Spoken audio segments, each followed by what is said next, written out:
How will this change the narrative in the U.S.? Well, I think what it's done is brought race right back onto the center of the debate. Of course, what we've been seeing was a discussion of the 100,000 deaths from the pandemic and climbing, the 40 million who have registered for unemployment benefits. But now race is right back on the table. I mean, protests across 140 cities, police brutality right back on the table as a major point of discussion. And a president in the White House who, on Friday night came out, he spoke about the WHO pulling the United States out. He spoke about Hong Kong. Yesterday he went silent. He's used his Twitter feed to really inflame and divide the country, but he really hasn't taken a leadership role. He hasn't really spoken calmly to the country. So I think, for the next several months, race, the role of race in America and unrest is going to really be at the front of the agenda as we run up to the November elections, which of course are a very long ways away.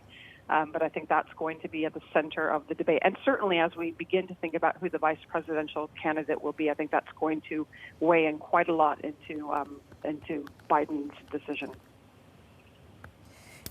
President Trump says he will meet today Attorney General William Barr at the White House, and then he will also convene a teleconference with governors, law enforcement, national security officials.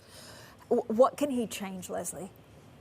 Well, I think, right now what the president needs to do is really to try and demonstrate unity across the country, working with those governors. Remember, the governors have done the real story in the pandemic for the last several months. They've taken the lead in putting forward the measures for shutting down the economies, for reopening them. They've really demonstrated leadership. They've been coordinating internationally, nationally, and now the president needs to work with those governors not only on that question of reopening the economy, which is so critical right now, but now on this question of protests. 140 cities protesting, a number of curfews that we haven't seen since the late 1960s. So this is an extraordinary moment, and really he's got to bring stability and recognition of the devastation that's taken place and the real tragedy surrounding police brutality and the violence, the death of George Floyd.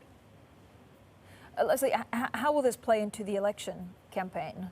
And November is a far, far time away from now.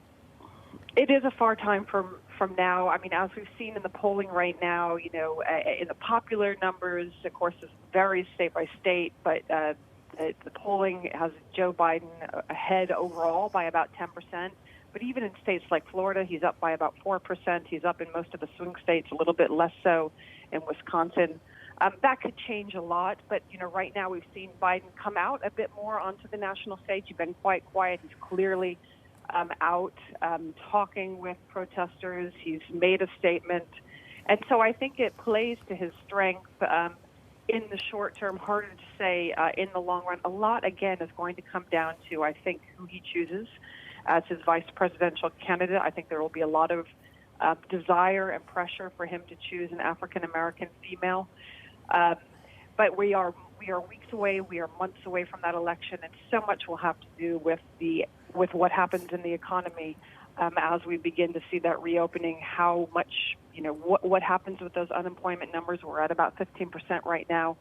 Is there, does the economy restart? Is there a second wave? As we get to November, there's going to be a real question about whether there's a new wave of coronavirus infection, the COVID-19 deaths. So there's a lot at play. But at the moment, the President Trump really has to demonstrate that leadership if he wants to, bring his numbers back up.